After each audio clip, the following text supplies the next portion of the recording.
So season 3, Season 3. we're going to talk about the episodes. Okay. Yeah. You ready? Because We need specifics and you don't remember them. Yeah. But you'll remember them as we talk about them. Okay. Okay? Okay. Okay. Well, So, I think like right off the bat, because it's fresh in my mind. mhm. The episode before last, where we're in the library, Mhm. and like we explore the history of this planet. All our yesterdays. All our yesterdays, yeah. Mhm. And then we leave the planet, and Spock is like, you know what? None of it even matters anymore. This place is now destroyed. All of that history is gone. That woman died 5,000 years ago, and it doesn't matter anymore. Mhm. I feel like that episode would have been a good one to end on, because then the viewers at home could be like, oh, we are the history for these people, because these people exist like 200 years in the future. We are the history that's just gone and doesn't matter anymore. Like, these are the people who died thousands of years ago. That's us. Mhm. Yeah. It would have been more fitting to end on. It would have been a fantastic finale, I think. But it's fine. The last episode was fine, if not for the like weird sexism. But we shall talk about it.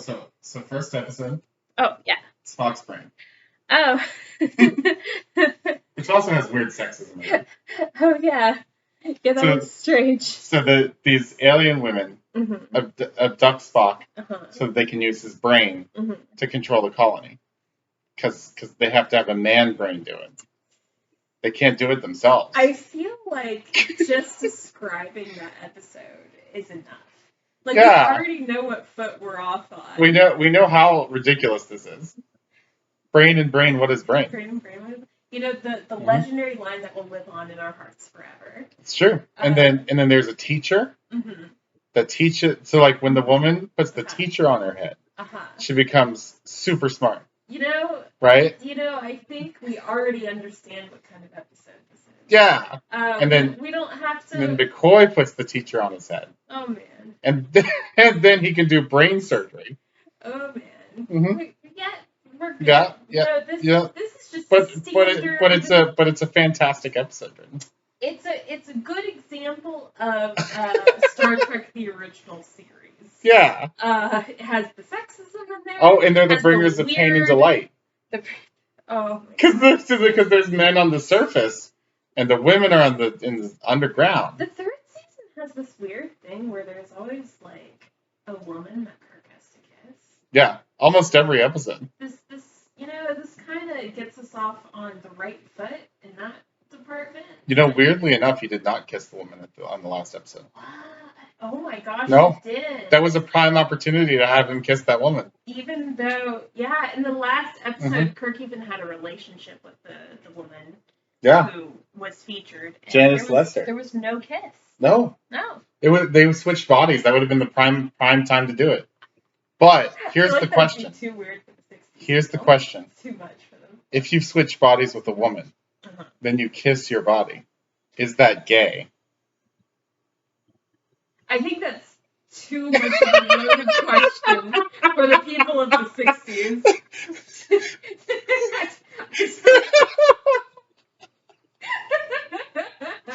See, that's the real question that we have to ask ourselves. That's just like how the people of the 60s, for this original series, had no concept of a hologram. What even is a hologram? Like, in the library episode, I go back to that one. In the library episode, there's this dude who's like, I have duplicates. Those are my duplicates. And he never elaborates. And I'm looking at this guy like, this feels like an emergency library hologram. But I don't, never in the original series is there a hologram. They don't say the word hologram. I don't think they had the concept. Yeah. They had the concept of androids, but not holograms. Just like... doesn't have the concept of, I don't know, woman brain. Brain and brain is what is brain. Brain and brain. Well, you know, she puts the teacher on her head, and then she becomes super smart, right? So that's the only way that woman can You know, like no, they have to get the teacher on their head. We understand this episode. Yeah, that's very important. Move forward. Can we though? We definitely can. Well, the next Spock's Brain is not something that needs to be dwelt upon. But Spock's Brain is a fantastic episode. It's a classic, you know. We're just moving right along. So the next episode is the Enterprise incident. This is the one where they steal the cloak. This is the one where they're like. This is a good episode. This is the one where they're like actually the bad guys. So. Which is great. Yeah, in the Enterprise incident, everybody is acting like Kirk is going off the deep end. Like he's out here in Romulan space doing this as a rogue operation, stealing a cloaking device as a rogue operation. Yeah. But it's under Starfleet's orders. It's plausible deniability. It very much feels like a Section 31 thing, and it's super cool. Mm-hmm. Well, the book says it is. I bet it is. The book says it's a Section 31. It makes sense. Mm-hmm. Like it is very cool. I like that episode. It's a genuinely good sci-fi story. It's really, really good. The Romulan commander woman is a fantastic character too. Yeah. Mm-hmm. Spock has this whole thing with her. Spock emotionally manipulates her.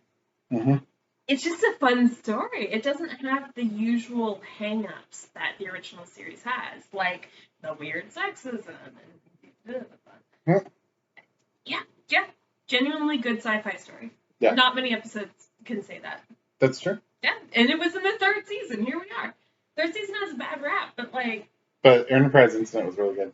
They try some experimental things, and sometimes those experimental things are brain, what is brain? Mm-hmm. And sometimes those experimental things are genuinely good sci-fi episodes. Sometimes those experimental things are Kirk and Spock stealing a cloaking device from a Romulan ship. Yeah. And it works. It's a good episode. Yeah. That's cool. The Paradise Syndrome. You see, there's 20 Paradise and/or Eden and/or Perfect Society episodes. Which one is this one? This is where Kirk becomes an Indian.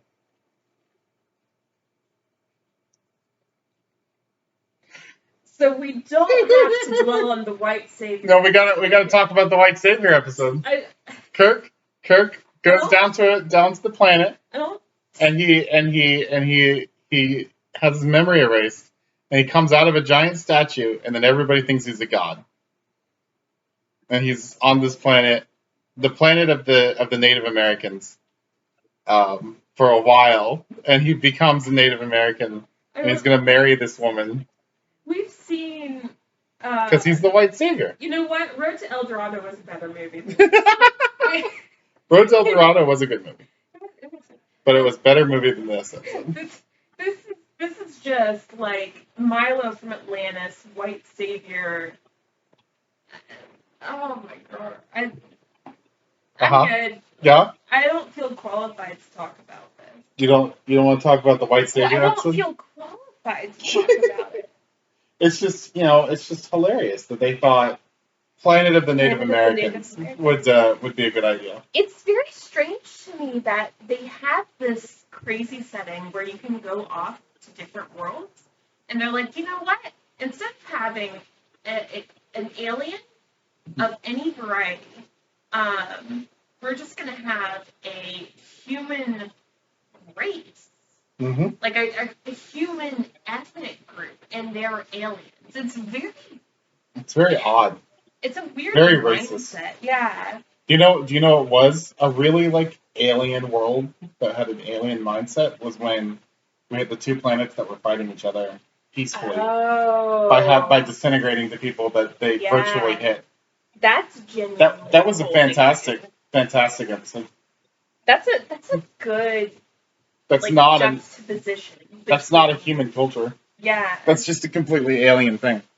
Because you have this opportunity, and you decide, you know what, we're going to write a glory piece about how wonderful Kirk is in the middle of Native America. What? And then he's going to marry the Native American. I mean, that's fine. Mm-hmm. But, why does he have to be mistaken for a god? Because he climbs out of the statue after losing his memory. Very long. Then we have, and the children shall lead. Is that the one where a bunch of kids were like summoning a demon or something? Yeah. The kids summon the demon and murder all their parents. It feels like the people who wrote that were just scared of children. Well, children are very scary, as we all know. They murder parents. They summon. They get in a little circle and they do their demon summoning ritual, and then they murder all their parents. And then it's resolved by having the children cry. Oh, we suddenly realized what we did and we're crying. Yep. That's the resolution. This is just a phobia. I guess. It's written like a phobia. I feel like Star Trek doesn't have a great history with kids. They don't really understand kids very well. Because we did have that episode where it was the planet of the children. We did have a planet of the children. And the children were also the bad guys in that one too. Like, we just land on the planet, and it's just a completely human thing. This is a duplicate Earth with children. There was no reason for it to be a duplicate Earth either. There wasn't. It had nothing to do with the story. I don't know why they keep doing it. Nobody knows why they keep doing this. And we have... Romulus. Like, why do we not... Yeah, why didn't we go to Romulus? Or the Klingon homeworld? Why didn't we go to the Klingon homeworld? Cool. We never went to the Klingon homeworld this entire show. Even though the Klingons were our main antagonists for this show. I guess the idea is that we're exploring unexplored space. Yeah. So... But it's part of that unexplored space is Earth. No. Duplicate Earth. Well, we never actually see actual Earth. No. You know, now that I'm thinking of it. We do go to Vulcan, though.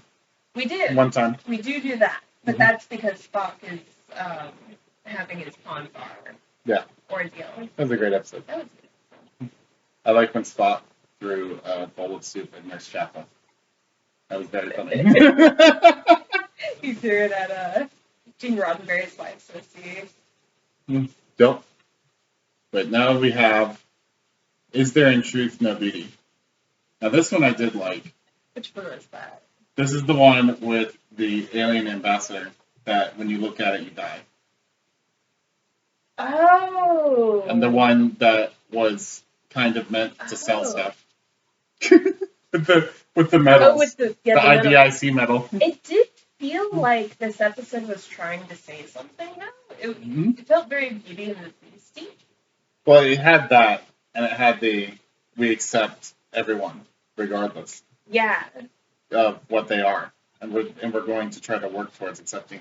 And it had, so the main character here, the lady that was the lady that ends up being the doctor on Next Generation on season 2. Yeah. Yeah, I know. She's Dr. Pulaski, but she is working with this ambassador, this Medusan ambassador, who if you look at him, you go crazy and die. And she's going to try. Yeah. That's a fun alien thing. That is a fun alien. And she was jealous of Spock being able to connect with him. Yeah. But she wants to merge with him and become one being. And there's talk about how that's kind of like weird and gross. And then Spock does it, and Spock loves it and he thinks it's great. Yeah. And they tell the ambassador to leave Spock, and then he does. Which I would have expected that when they tell him to leave Spock, he would have stayed there and tried to take over the ship. That's what you expect from the original series. He left in peace. That he left in peace, and then he went and joined with the other woman. So it comes off feeling very. It's good to understand each other. It's good for different races, different species to like have this communion with each other and learn from each other and bounce off each other. And yeah, this is one of those message episodes that actually has a really good message, like a really good progressive message that you should, that you should work to understand each other. Like this one and the minor episode stand out to me. Minor episode is incredible. Because the minor episode is like straight up anti-capitalist.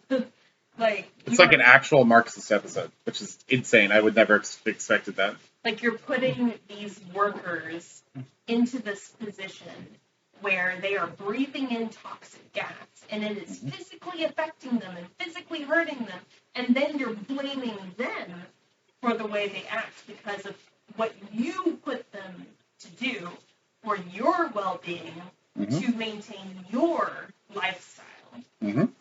Which is 100% exactly, that's how capitalism works, yes. That is literally how capitalism works. Because that is the whole point. But the whole, they're ingesting these toxic chemicals thing is a thing with real miners. Coal miners. Especially, like with real miners, with coal miners. Like there's the whole thing about coal miners dying, like having coal lung, or minor lung, something like that, where it gets in their lungs, and then they die. And probably the company's like, oh, we don't know. Yeah, whatever. It's fine. We took every precaution. Whatever. Yeah, whatever. It's fine. They do that all the time. Because workers are seen as disposable. Mm-hmm. Yeah, they are. Hence why whenever there's a strike, they bring in more workers. Because workers are disposable. It doesn't matter. It doesn't matter who's doing the work. They can bring in more people. This is why we need the bar union from DS9. Oh, yeah.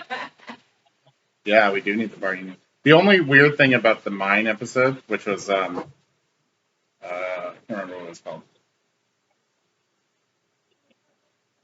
The Cloud Miners. It's called the Cloud Miner because Cloud City. Yeah. But the only weird thing about that episode was when the leader of the miners turned on Kirk. That was very dumb. Oh, yeah. That was very both sidesy. Like another episode that was very both sidesy.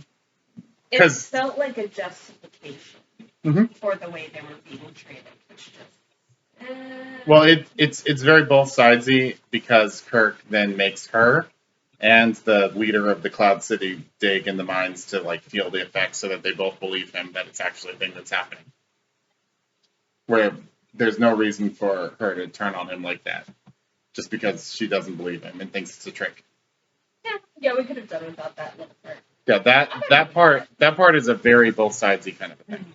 Other than that, the whole thing is very Marxist, which is insane. I would never have expected that from an original series episode. Yeah, it came out of nowhere. I think it came after a really bad episode too, and I don't remember what it was. What was the episode before that?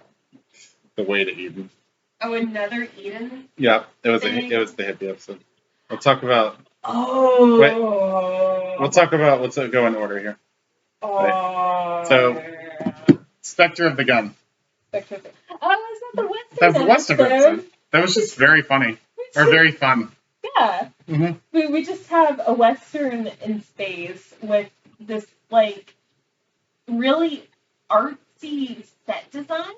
Yeah. Like, they want it to feel fragmented and dreamlike and alien. Mm-hmm. And so they have their usual purple sky backgrounds, but it's a Western saloon. And it's, like, missing walls and everything. Yeah. And, like, paintings are hanging from the ceiling. So like, it's cool. The way it looks is kind of very stylized, and I kind of like it. Where like the buildings are not like fully there. It's cool in concept. Mm-hmm. But it just ends up being kind of straightforward, I guess. Yeah, it was a rather straightforward episode, but it was fun for what it was. And then Chekhov got to die. That was fun. Poor Chekhov. We're trying to protect baby Chekhov here, but. Yeah, it's fine. It's fine. Then we have Day of the Dove. This is the one where there was the alien that was making everybody fight. Alien that was making everybody fight. Yeah.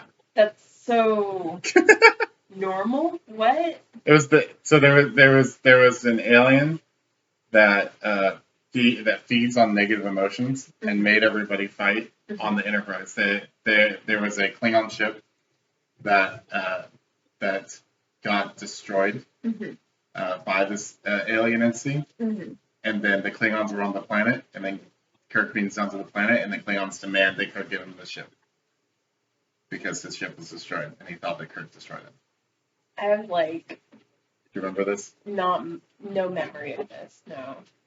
And then I they don't remember this. beam up to the ship, and then everything turns into weapons all the time, and then they fight each other. That it goes boom. Oh, of course. Into existence, probably. Of course, it goes boom. Boom. Why would it not go boom? Okay. Mhm. I only have vague memories of this episode. I don't remember what it was trying to say or do. It ended. It probably was trying to say or do something. It sounds like it. Yeah. Well, yeah. The third season does try to say or do things, and I appreciate the third season for that. It ended with Kang, who was the Klingon commander, and Kirk yelling at the entity, like, "Get out of here," because it feeds on negative emotions. So there's no. They were just like laughing at it. And Kang said, "We don't need encouragement to hate humans." It was very funny. Yeah. Yeah. It was a decent episode. I don't remember it. I don't. Well, I kind of remember it now, but like I'm not remembering what the point of it was or what they were going for. Chekhov also attempted to sexually assault a Klingon woman. I forgot about that. Mm-hmm.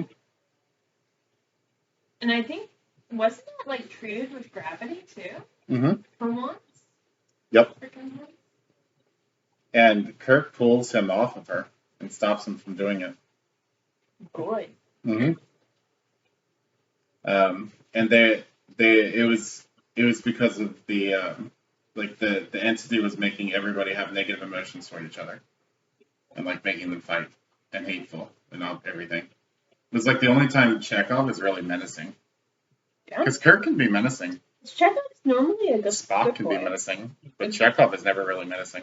He's just like he's like the guy who studied really, really hard and did really well because he studied hard, and he's proud of the fact that he did so well because he studied hard, and you just want to protect him. Mm-hmm. So that's weird to see him like that. Mm-hmm. Yeah, our three main leads can absolutely be menacing: Kirk, Spock, and McCoy. Oh yeah. But you never really see anyone else act like that. Suzu gets to be a swashbuckler sometimes. It's not really menacing. It's just kind of funny. It's just fun. Yeah. Then we have "For the World Is Hollow" and "I Have Touched the Sky." That was a good episode. That was a good episode, but it didn't. The wrap up was kind of bad, but it was a good episode. Because in the end, didn't they just have them go in and kill their god like usual? Yeah, of course. The idea was cool. The idea of a generational ship. Yes. Mm-hmm. A generational ship that has forgotten that it's even a ship, which is really cool. I like the idea, like, one day we just find out that the Earth is a ship. Yeah. Hurtling through space, and we have no idea. Like, that'd be crazy. That's just fun. That's a fun concept. And then they even had a fun idea for a story around it, too, with McCoy thinking that he's going to die. And he isn't going to die. He has a terminal disease. Yeah. Mm-hmm. He got better. Yeah. He got better. Because the ship. Yeah. Mm-hmm. Some weird... So no, the ship had just archives of the disease. So the ship had a cure for the disease on it. Because it was thousands and thousands of years old, so it had a bunch of knowledge on it. Interesting. Mm-hmm. But it was a good idea, because McCoy was like, okay, I'm gonna die. So you know what? I love this woman. I'm okay with spending the rest of my life becoming a part of this generational ship. That's just a fun story to pursue, even if the wrap up is really dumb with "we're just gonna go in and kill these people's gods and then destroy their doctrine and interfere with their culture." The whole idea of this is a generational ship where nobody knows it's a ship, and their god is the computer of the ship. That's fun. That's a great idea. Like I said, whenever we watched it, that could make a great miniseries. I feel like they could have done more with it than they did. And I'm sad that they didn't. Well, McCoy's whole having a terminal illness thing, that if this was more of a serialized show, it could have worked really well where McCoy was, like, for episodes before this, was like agonizing over it and not wanting to tell anybody. Like, he finds out, he's like, holy shit, I'm gonna die, and he doesn't ever tell anybody until like right here. To a head here. Yeah, and then it comes to the point where he has to tell somebody, and he tells Kirk. And then they drop him off on the ship. Mm-hmm. They don't interfere with the culture or destroy their doctrine. And McCoy actually stays there. Mm-hmm. Yeah, if you... In the episode, he takes, like, the oath and whatever. Yeah, it could have been a really good exit for McCoy.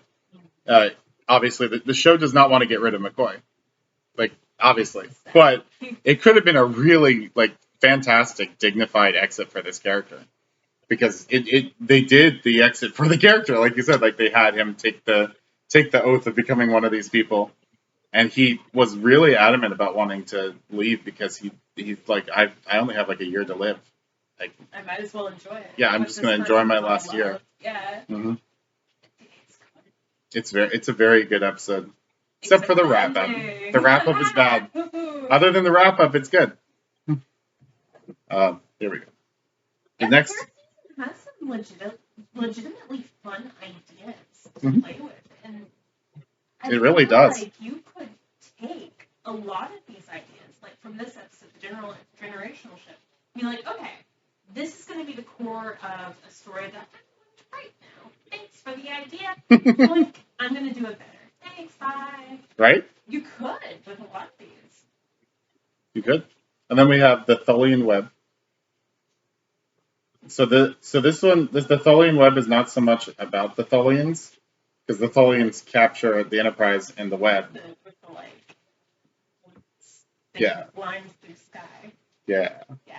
But I don't remember what the actual conflict was. It's more about Kirk being gone from the ship and trapped in a dimensional rift or something. Because this area of space is like dimensionally transcendent or whatever. This episode kind of shows off how much Spock cares about Kirk. Because I feel like Spock stayed trying to get Kirk back for longer than he really needed to. Yeah, he absolutely did. Which was the thing. It also shows the crew like coping with his death. Mm-hmm. Like, this is the person that we've cared for, and now he's gone, and we have to deal with that. That they is. Go to funeral for him, don't they? Do they? Yeah, I think they do. I think they do. Like, yeah, having him gone is such a big deal for everybody. It's really interesting to see how they adapt to him not being there. Yeah. Then we have Plato. Character exploration. Oh, yeah, it was good for character exploration. Then we have Plato's stepchildren. Uh-oh.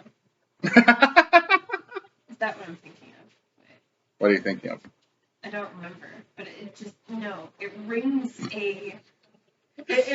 a deep negative bell. A deep ingrained bell inside of it. Which is this episode? Why is it ringing this deep negative bell in my core? So this is the episode with the philosopher kings who committed eugenics on their planet. They committed eugenics on their planet and murdered everybody except for like 20 people, and had the 20 people come to this other planet to make their utopian idealized society of philosopher kings. And they had like a little person to make fun of. Oh, that one. Mm-hmm. Oh, that one. Yeah. And then they like made Kirk and Spock dance around for a little bit with their mind powers. I do remember that. I do remember this. Yeah. And then they had Kirk kiss Uhura. It felt gross. Yeah, it felt really gross.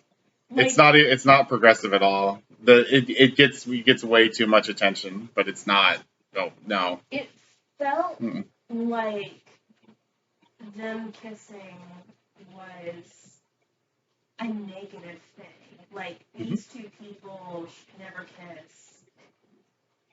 It didn't feel good. Because it was done for the amusement of the philosopher kings. Yeah. Because they thought it was funny. I think that's a really bad context to have an interracial kiss in.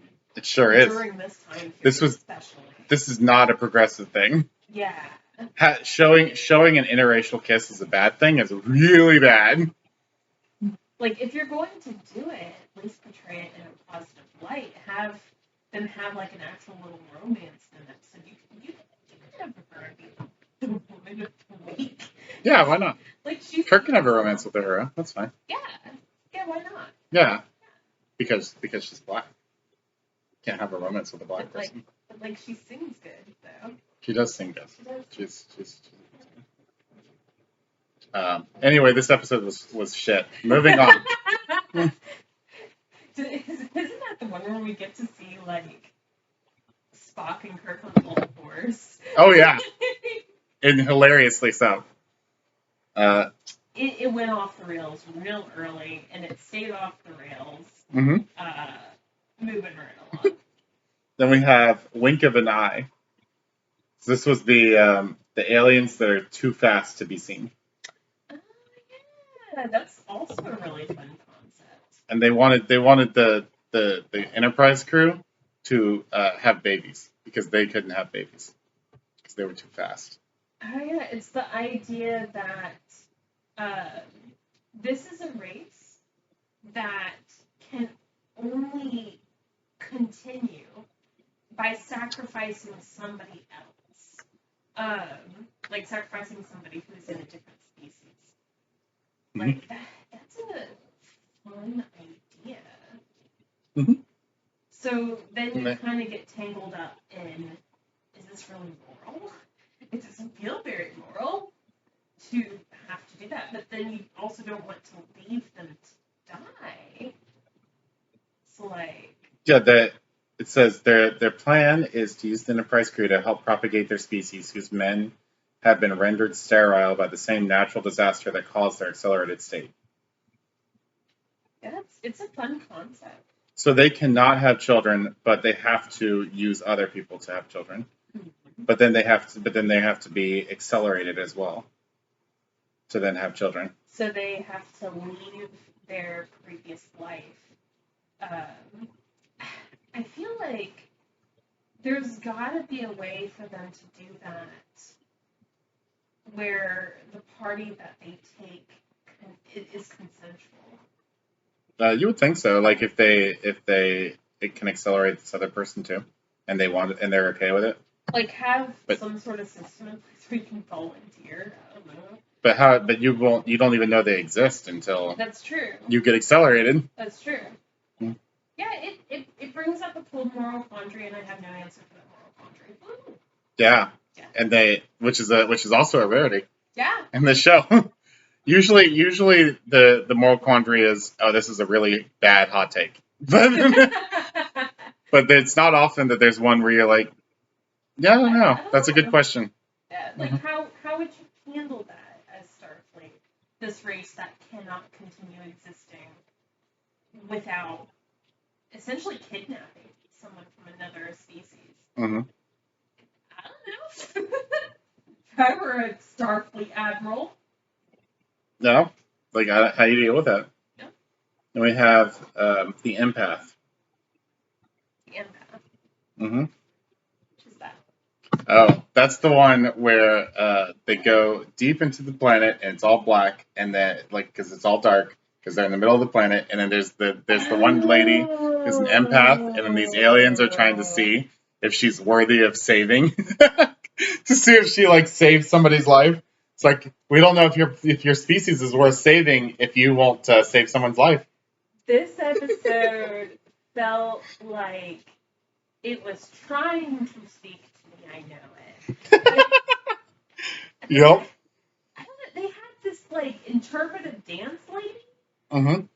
And her interpretive dance was cool. She was good at the interpretive dance. You know? It just... She was able to take on the pain of other people. Yeah. So this other alien species had the ability to save her species from being destroyed, but they didn't know if they should unless they could find some sort of empathy there. But if you have the time. So they were torturing her to see if she would be empathetic to the people. Or they were torturing these other people to see if she would be empathetic to them and take on their pain And then they wanted to see if she would die for someone else. Because if she would, then they would save her species. Because, like, the great irony here is they feel like this species would only be worth saving if they had empathy. But the very act of performing this experiment displays that you yourself do not have empathy. Therefore, shouldn't you not be deserving of being saved? It's a do as I say, not as I do species. Yeah. And, like, if you had the time to go through these whole tests and to torture this lady and to try to make her die for somebody, why didn't you just take all that effort you put into testing her to save the species? You can just do it. Yeah, just go ahead and do it. Why does it? I don't know. Nobody knows. Oh man. So then we have Elan of Troyes. The Taming of the Shrew. Oh, that one was bad. Oh, it was real bad. Oh man. Kirk threatened to spank her. Oh man. This political leader of an entire planet. Kirk threatens to spank her. He infantilizes her. Like, that's going to create a diplomatic incident. Thanks, Kirk.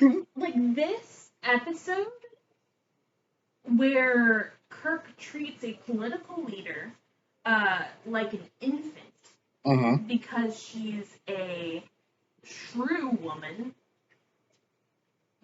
directly comparing to the very last episode where you have this woman who hates her womanhood and can't become a captain because she's a woman.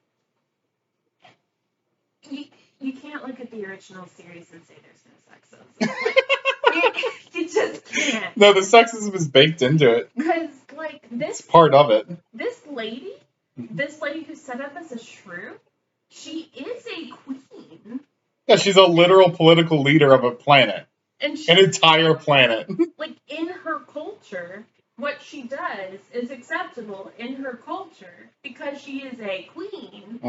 And she's acting as she's supposed to act for her culture. So not only respecting that culture at all. So not only is it sexism, it's disrespect for this other culture. So it's doubly not progressive. Yeah. Doubly conservative. Cool, guys. Also, it turned into a Klingon episode for some reason. Oh yeah, that was weird. Because the Klingons were after some resource or whatever. Completely forgot. It didn't have any reason to turn into a Klingon episode. I don't think they knew how to wrap it up. Then she had... they wanted to do the Taming of the Shrew, but they were like, now what? Klingons. Then she had dilithium crystals as a necklace because the dilithium crystals were super common. That's why, because her planet was the planet of dilithium.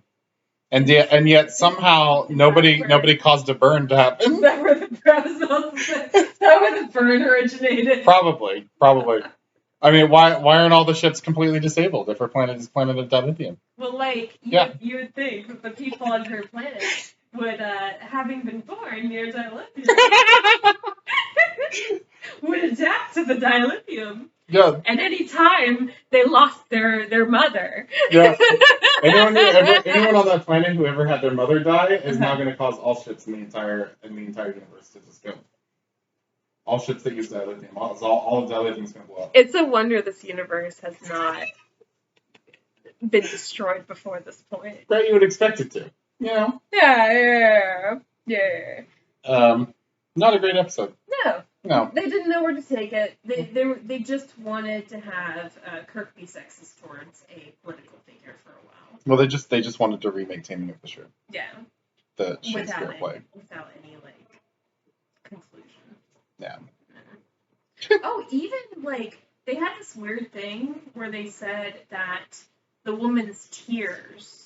Oh yeah. Yeah. The woman's tears put a man under her spell. Why do men like these women? Because they're clearly too much of a shrew to like them. Like what? The only way have an excuse. Yeah, the only way a man could possibly love any woman that acts like this is because her tears make the man mind control the men. That's so dumb. Alright. want you like a strong-willed woman. There's no way. There's no way you'd like this woman. The only way you can like her is because you're mind controlled by her tears. And then even then at the end you're like, Kirk loved the Enterprise more than anything. So he couldn't be controlled by the woman's tears because he loved the Enterprise too much. It makes no sense. It's very dumb. Start to finish that episode was just a disaster. Speaking of start to finish episodes that are disasters, Whom Gods Destroy. This is the one where they go to the mental health institution and the Joker inmate takes over the asylum. Oh. It felt very Joker and Harley Quinn because there's this is the only other episode we had an Orion woman, and she was Harley Quinn, and this former admiral was Joker. In this episode, they have a moment where the Joker character says, and I thought it was like completely a random comment. I didn't think they were going to do any follow-up. I didn't think they were going to. He's just like, oh, you're not respecting my authority because I haven't had my coronation yet. And you're like, okay, this is just a thing he's saying because he's insane. Then they have his coronation. where he crowns himself Emperor of the Universe. Because he's insane. Okay. And he murdered a bunch of people. I just don't know why we had to sit through his coronation. Because it was hilarious. It was hilarious. Yeah, that's why. And then he blows up the Orion woman for no reason. Yeah, just to show he could, and then they have medicine that cures all mental illness. And then they cure everybody of their insanity. So this episode, like right from the get-go, it treats mental illness as a disease that can be cured with medicine, like a cold. Like depression. Yeah, like that's not something that you can just and it's better. Even depression, you have to like treat even that. with depression it's treating symptoms. I don't think there's really a medicine that can turn it off. There's not a cure for depression that I know of. Just like treatment for it. Yeah. But they're right from the beginning they're like, hey, we're here to find a medicine that will cure all mental illness. But like even within mental illness, there are so many different kinds of mental illness. That's like saying this is a medicine that's going to cure all colds and viruses forever. Like that just is not a thing. It doesn't work. That's just not a thing. Each one individually, and they don't. It's like the Doctor Who episode. Oh. Where the doctor cures all diseases. Where there are people that have all diseases ever known to mankind inside of them, and the doctor cures all diseases ever known to mankind that is inside these people by mixing all the cures together in one big vat, and then having people touch the cure, and then touch people who had gotten the cures, and that cures them. Pretty sure. That's how that works. If you were to take, let's say, peroxide and bleach. Yeah. And pour them together. Yeah. I don't think that necessarily makes it clean better.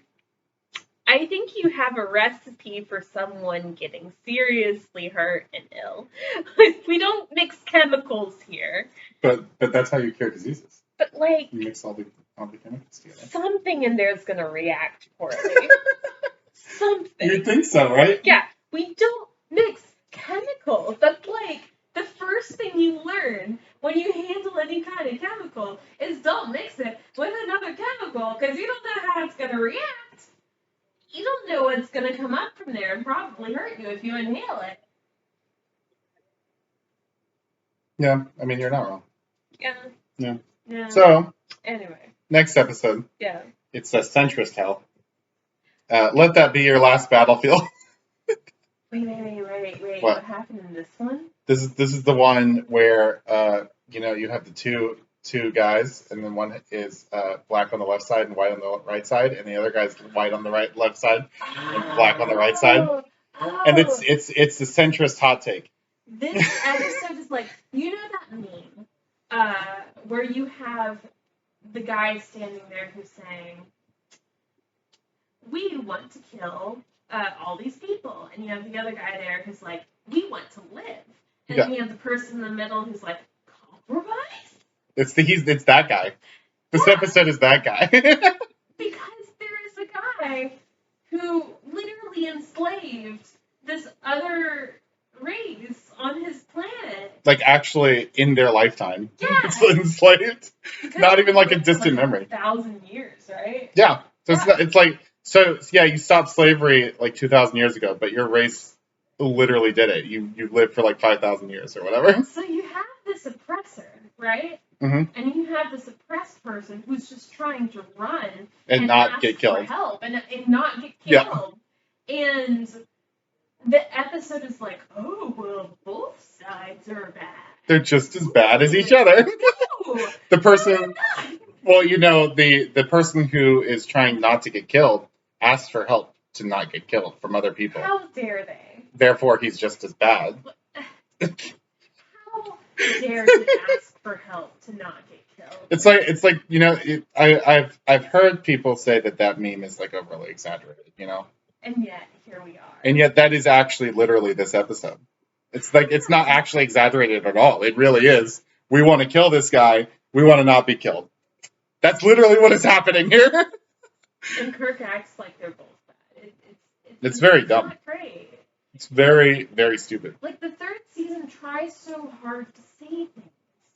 And then you get something, like, I commend them for that. I'm glad that they tried new things. I'm glad that they risked things. And then you come to this episode and it's like, what you're trying to say is just bad. Like, actually really awful. This is not a compromise kind of issue. And the thing with the trying to paint an equivalent between these two people is that it always benefits the oppressor. Yeah. Because by trying to say that the oppressor is the same as the oppressed, you're ending up benefiting the oppressor by like legitimizing them. It's the there were good people on both sides when there were literal Nazis at a rally. Yeah. It's you're legitimizing the Nazis here by doing that. There was one good part of this episode where the oppressor describes why he hates the oppressed person and says, well, he has he's black on the left side and white on the right side. Oh yeah. And Kirk looks at him like, what? But you're black on the left side and white on the right, the other side. And the guy's like, no, it's completely different. I'm white on this side and black on this side. And Kirk's like, what? That was probably the best part of the episode. That was like an actual good point where he was just like, this is okay. Such a stupid racism doesn't make any sense. Like, you're both clearly the same species. So what? Then we have the Mark of Gideon. This is the overpopulated planet where we had a bunch of people walking around and bumping into each other. So I feel like this overpopulated planet, because what they eventually arrive at is they're like, okay, we're going to assist suicide people on our planet, and that's the only thing we could do. This could have been solved by these people migrating to another planet. Yeah, we're in space. This is Star Trek. We have spaceships. You are not limited. We have light speed to your planet. They started with a negotiation for this planet to join the Federation. Yeah. So if they had just joined the Federation, they could have used the Federation's resources, like their spaceships, their transporters, their other planet. They could move people to Federation planets. Let's terraform some planet. They had terraforming nearby. They could terraform one of their own planets in their own solar system. It's not. It's not a big deal. You don't have to kill everybody. Not a big deal in the context of Star Trek. I don't know why that's what they landed on. Because they claim that they value all life, and yet they assist suicide people. And, like, I don't have a clear opinion on assisted suicide. I don't know. Mm-hmm. But in this context, assisted suicide is not the answer. We have better options here. There's so many better. If your primary problem is there's too many people on this planet, assisted suicide is not the answer. When you're in the Star Trek world with technology that lets you go to other planets. Get in a vessel and move. So then our next episode is That Which Survives. Let's see. This is... What is That Which Survives?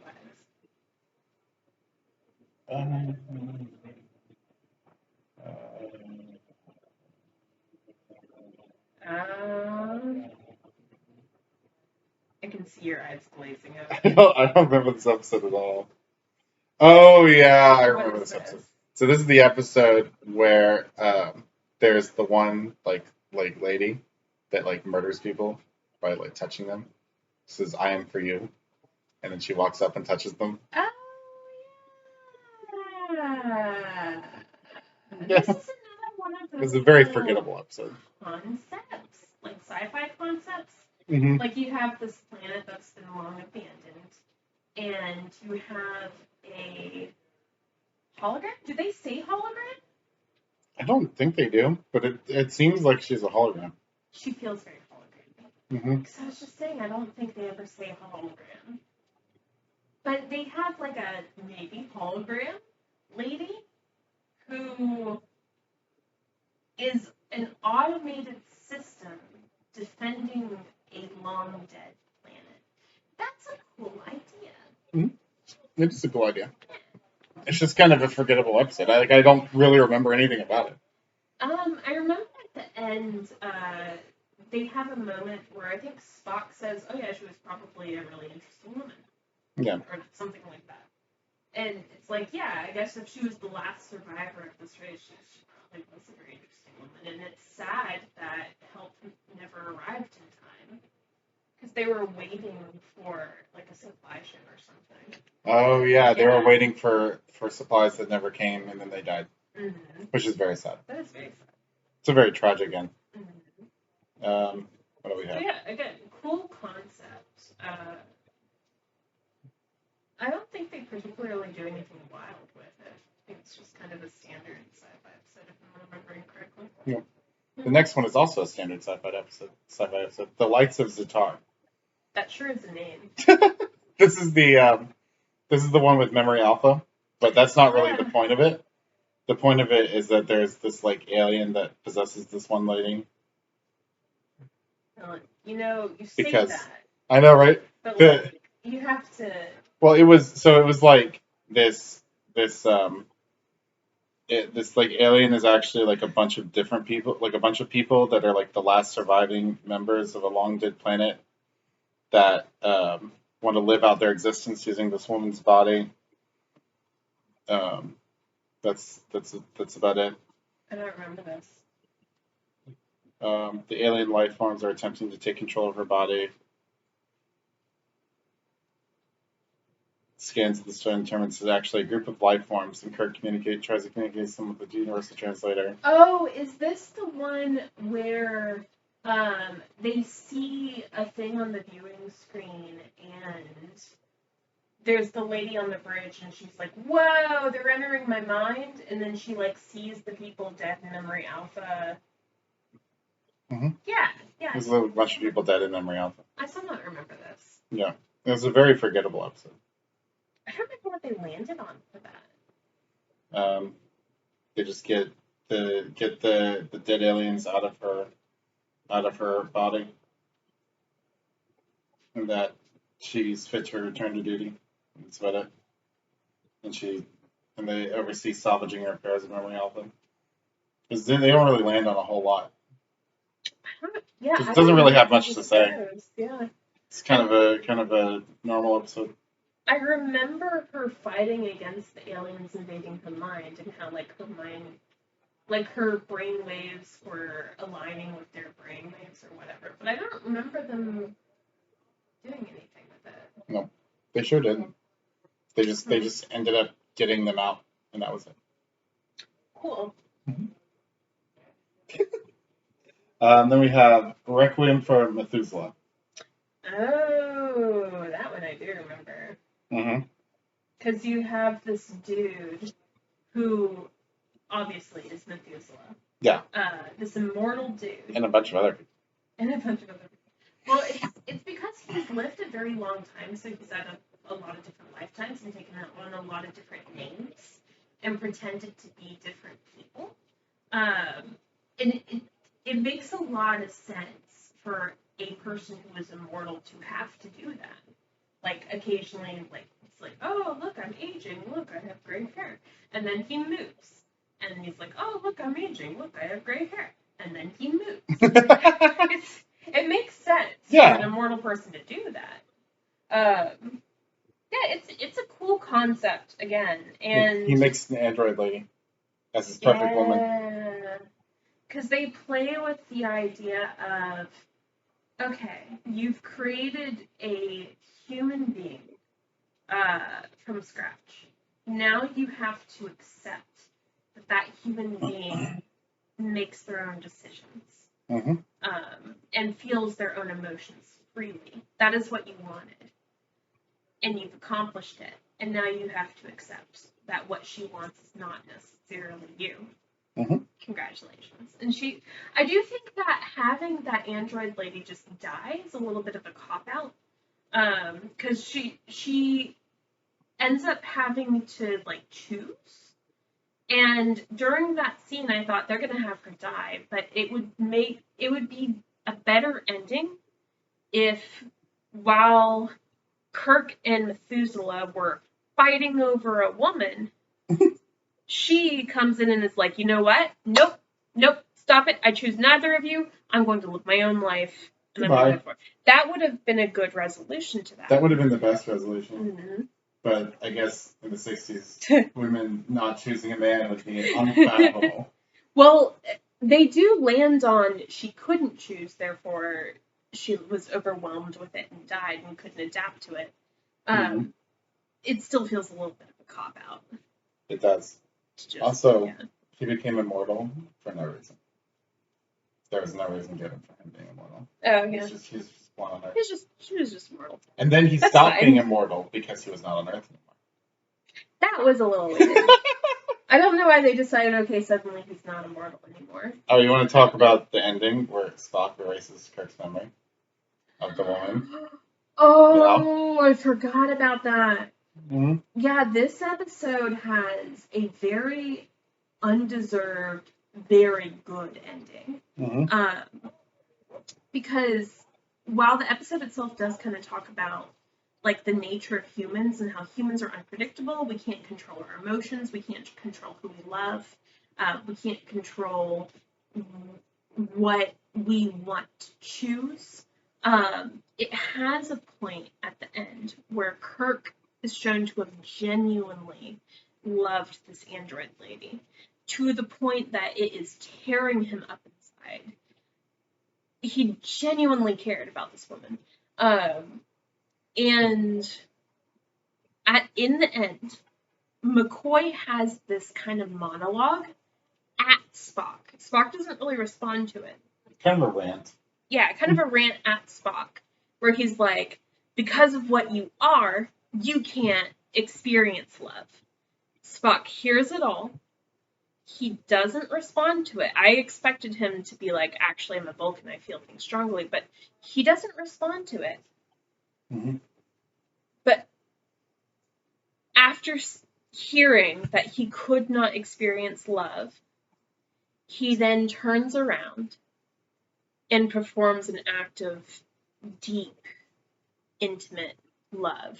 And he erases Kirk's memory of this woman to try to help him, to try to help this person that he cares for more than anyone in the world. And that juxtaposition of McCoy angrily, you don't know what love is, and then Spock displaying that he does know what love is through his actions. Quite a lot. Mm-hmm. Not through his words. Yeah, without saying it. Without angrily ranting back at McCoy, but just doing it. Just quietly turning to Kirk, putting his hand on his head and saying, forget. And that's it. That's the end of the episode. And oh my God. It's really good. Yeah, that episode did not serve that good an ending. No. Like, that's some surprisingly amazing character work. That's an ending that could have gone on the end of a lot of episodes, really. Yeah. Because, like, Kirk sees a lot of women in this season. Let's be real. It's true. It's true. But it does make sense in this particular episode. Because, like I said, they were talking about human nature, human emotions. If you can't help your human emotions, it makes sense for Kirk to display that he can't control the fact that he loves this woman who is now gone forever. It makes sense. It definitely does make sense. Good episode. Yeah. I do think it's dumb that suddenly Methuselah is not immortal, but whatever. It was also really funny how there was an imminent threat of everybody on the ship's about to die. There was? This radiation poisoning, yeah. There was? Yeah, there was. Everyone on the ship's about to die of this radiation poisoning. And that's why they're on this planet, to get this mineral to cure everybody of the radiation poisoning that they're about to die of. And they're just sitting there leisurely talking to Methuselah. Are you sure it's not another episode? No, that was this episode. I remember there being an episode where there's a robot that's helping McCoy. Yeah, that was this episode.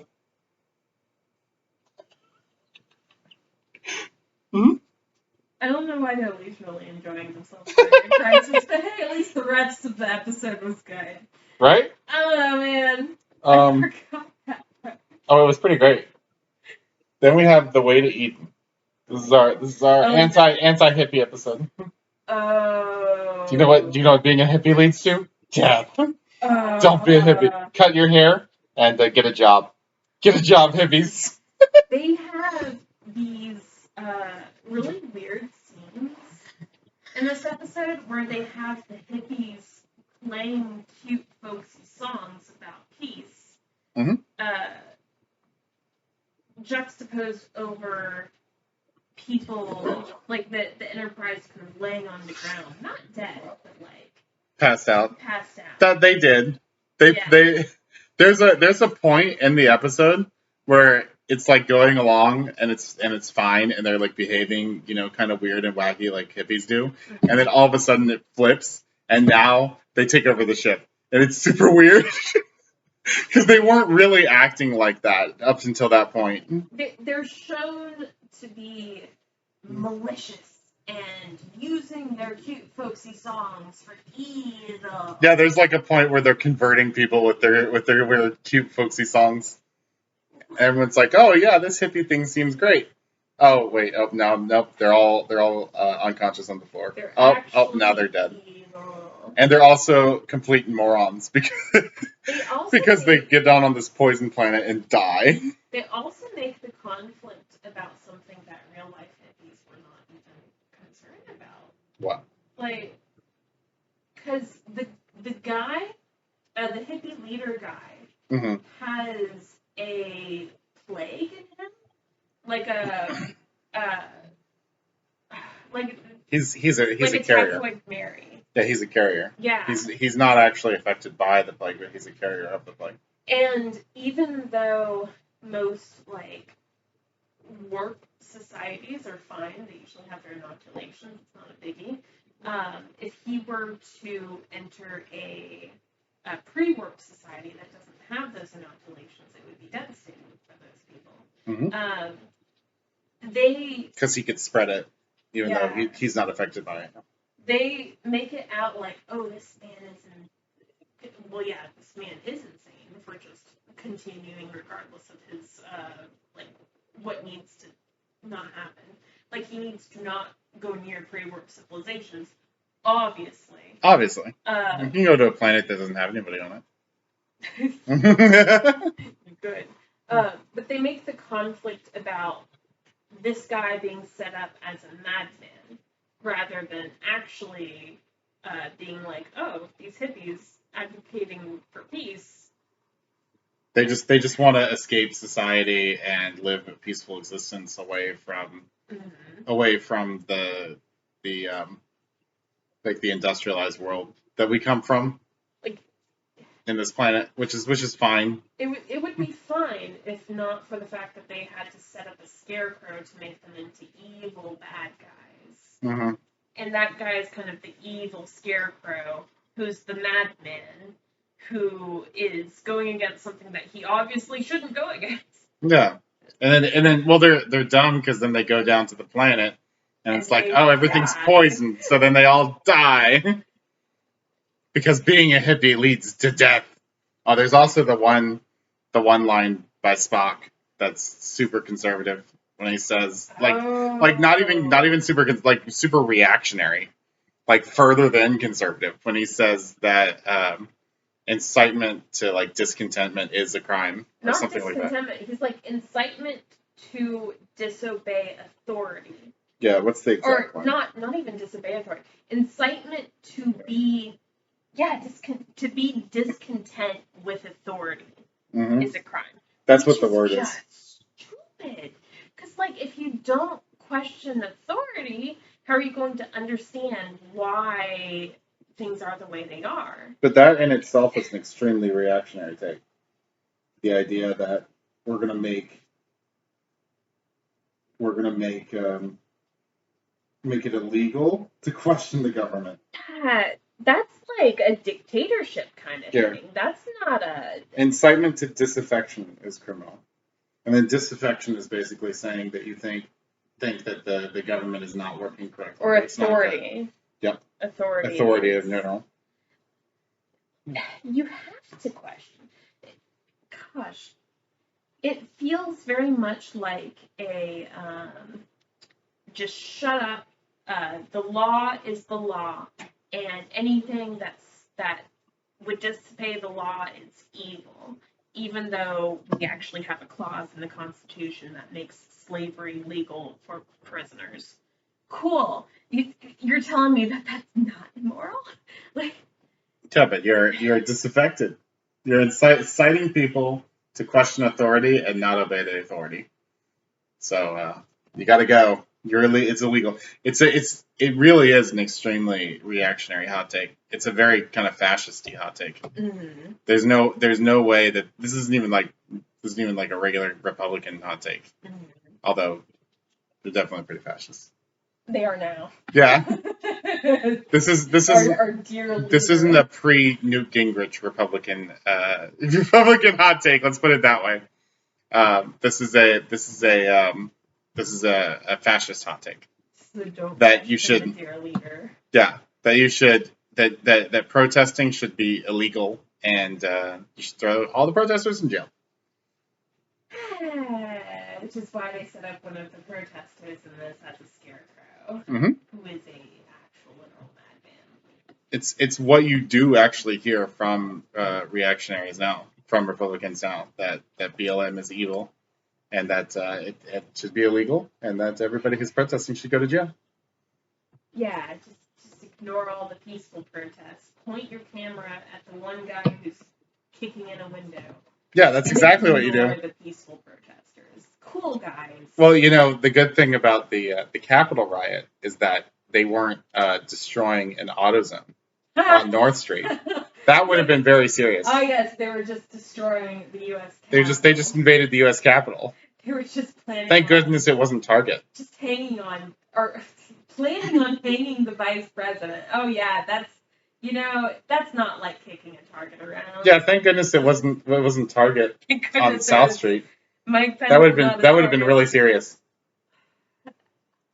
They have a weird double standard. I don't know. Next episode is the Cloudminders. That's the one we already talked about. Yeah, we talked about this. We talked about how good that episode is. Cloudminders is great.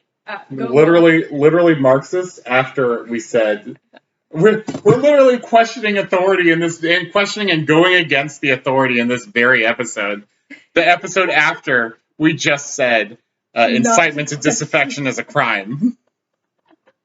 Okay. It's so weird that those episodes are right after each other. It's very, very dumb. I mean, clearly they had different writers.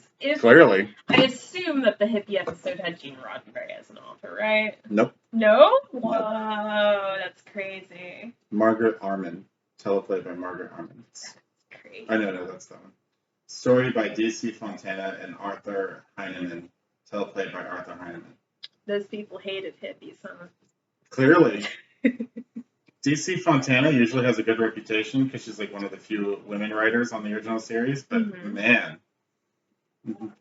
Okay, that lowers her in my head. Good job, man. Then we have the Savage Curtain.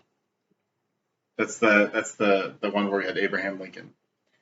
You know what, Jordan? Roddenberry did write this one. You know that makes perfect sense. Considering he wrote the America episode. Yep. So he had Lincoln. This episode is actually pretty boring. Except even though like there's a bunch of like great like gifts you can get from this episode. Like Abraham Lincoln crawling on the ground in a full suit and top hat. And like the image of Abraham Lincoln on a giant like seat floating through space. It's just too hilarious, you know. This episode's basically a remake of The Cage, but worse. No, Arena. Arena? Arena. Oh wait, the Cage Gorn is episode. the first one. Yeah, the cage is the pilot. The Cage is the Pike. Yeah, that's the pilot. The Talos 4 episode. No, Arena is the Gorn one. Arena. Yeah, it's the remake of that, but worse. Yeah. Yeah. Because it's very empty. With Arena, we at least have the conclusion of, okay, we're going to spare this guy because we're showing them who we are. We're showing them our morals as the Federation. We are a peaceful people, we're trying to be, and we try not to just kill our enemies. Mm-hmm. In this episode, it's just, oh, you guys won, but you used the exact same methods as the other side, and you arrived at the same ending that the other side would have arrived at through force. Okay, bye. Bye! We say nothing about who the Federation is. Nope. We never really show the goodness of good people. Mm-hmm. And the very concept of pitting good versus evil in a direct fighting conflict doesn't showcase goodness properly. Because it means that might makes right. Yeah. Which is not really a thing. Like the whole philosophy of like Sarek is we're going to come to peaceful conclusions, we're going to suppress these like barbaric urges to hurt each other, and we're going to cooperate. Mm-hmm. That doesn't work. It's not a might makes right philosophy. Yeah. The idea that whoever has the biggest stick is morally correct is just very stupid. Very ridiculous. The rock people don't know how to set up a proper conflict, clearly. Yeah. I feel like that's Baby's first philosophy. Is that might does not make Might does not make. Whoever has the biggest stick is not necessarily morally correct. It's like a Lelouch of the Rebellion. Big brain 5-year-old take, I know. I am 5 years old and this is very deep. Lelouch of the Rebellion, like the Empire with all its might, is not necessarily morally correct. That's crazy, Lelouch. Good job. Wait, whoa. Yeah. Whoa. Good job. Okay, Jordan? Go get killed by Suzaku. What? Oh, wow. Whoa, spoilers. Whoa. What? The next episode. Okay, next episode. Is All Our Yesterdays. Okay, All Our Yesterdays. Yeah. This is the library. Oh, yeah, the library episode. Like we mentioned before, this is actually a really good episode to end on. Mm-hmm. Because it's like, oh, hey, here's the history, and it's gone now. Mm-hmm. And we're now in the present. Like, all the stuff that happened before, it meant a lot to a lot of people at the time, and now it's just gone. Mm-hmm. Like, no matter how deeply our emotions are tied to that past, it's now gone. Mm-hmm. And it's irrelevant now. It's irrelevant now. Spock had, like, this whole, like, weird reverting to past Vulcan stuff thing going on, which was, like, fun. Well, we got a really good moment out of it, where McCoy says that you're a pointy-eared Vulcan, like he normally does, and then Spock like actually grabs him and holds him and said like at his throat and says, I don't like that, and I don't believe I ever have. And it's just such a good moment. It's like the only time Spock ever stood up for himself. When McCoy is basically like screaming racial epithets at him the entire show. Like he's just super racist, and Spock stands up for himself. I like that. This is really good. I like that a lot. I like that, and I like that Spock showed that, yes, beneath his logical side, he really does care. It's the same as that one like really significant act of love that he performs when he helps Kirk forget that woman. It's some character work.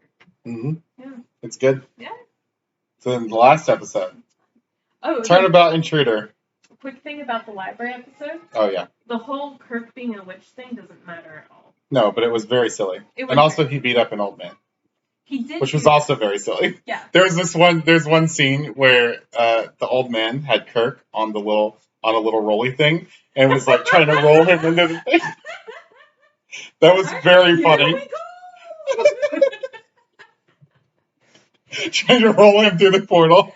The fact that he tried to roll him through the portal makes me wonder if he actually prepared Kirk's cells, and now like Kirk's gonna die because he's prepared. He's prepared for a different time period entirely. Whoops. Well. Whoopsie doopsie. Oh well. What a great loss. Yeah. Okay. But now we talk about Turnabout Intruder. Turnabout Intruder. The last episode. Also written by Gene Roddenberry. Of course it was. Of course. So this woman is not allowed to be a captain. Because women aren't allowed to be starship captains, as we all know. I feel like the most generous way to interpret this episode is to say that it was all in her head, and that's not. It was all in her head. Like, what do you mean? Like to say, like this is a generous interpretation. Yes. And this is clearly not what they were going for. No. What if? The generous interpretation is that women can become captains, mm-hmm. and this lady just had it in her head that women couldn't become captains because of some hatred for womanhood. That's the most generous interpretation. It doesn't feel like what was happening. I mean, Kirk does say that she hated her womanhood. And then at the very end, he says her life could have been as rich as any other woman, if only. And then he trails. If only ... The implication here of being seemingly, if only she had accepted that she was a woman and stopped trying to be a man. Shut up and stay in your lane. Other than that. Yeah, other than the blatant sexism of the episode. Mm-hmm. Like, other than that, the setup of switching bodies and then having to have not Kirk wanting to kill Kirk in lady body, mm-hmm. And having to still act like Kirk and try to fool people and covertly act like he's looking out for her while also maintaining his relations with people. It's a fun setup, and it's a fun dynamic to watch. And Spock sees through it very quickly. Oh, yeah. Which is also good, because Spock is the person that knows him best in the world. Forget. Mm-hmm. Yeah. Yeah, of course. And then Spock gets another court-martial trial, his second court-martial trial in this episode, after the first court-martial trial where he abducted his former captain. I feel like the best officers on the Enterprise have all had at least one court-martial. Kirk has had a court-martial trial in this show, and it was a good episode. Yeah. Spock has had, So Spock hasn't had a court-martial. No. I feel like he feels. But he's super out. racist. He has really bad hot takes, so he doesn't deserve a court-martial trial. Vulcan. Yeah. So Spock's 2 court-martial trials now have been he abducted his former captain, and then tried to mutiny against his next captain. Great record. A+ officer. That's who I want as my ambassador. Right? Oh, he'll make a great diplomatic ambassador. Oh yeah. Yeah, totally. He'll really feel the divide. Yeah, other than the sexism, this was a fine episode. It was enjoyable. Like, it was actually enjoyable to watch. Yeah.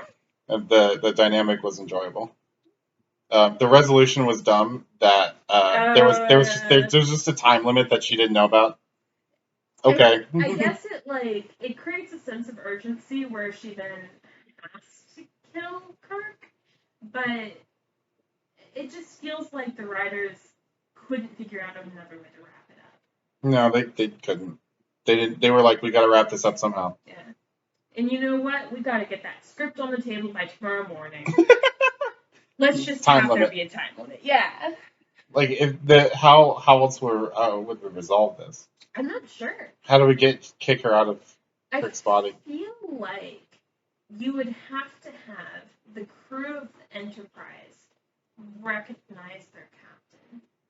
Mm-hmm. Which they did. They did. So yeah. they did do that. They did do that. But they would then have to, through those characters' actions, restrain the not Kirk, and then go back to that place to find evidence on the planet, and then stumble upon the machine. Like, you could do it that way. Yeah, you could do that. Yeah.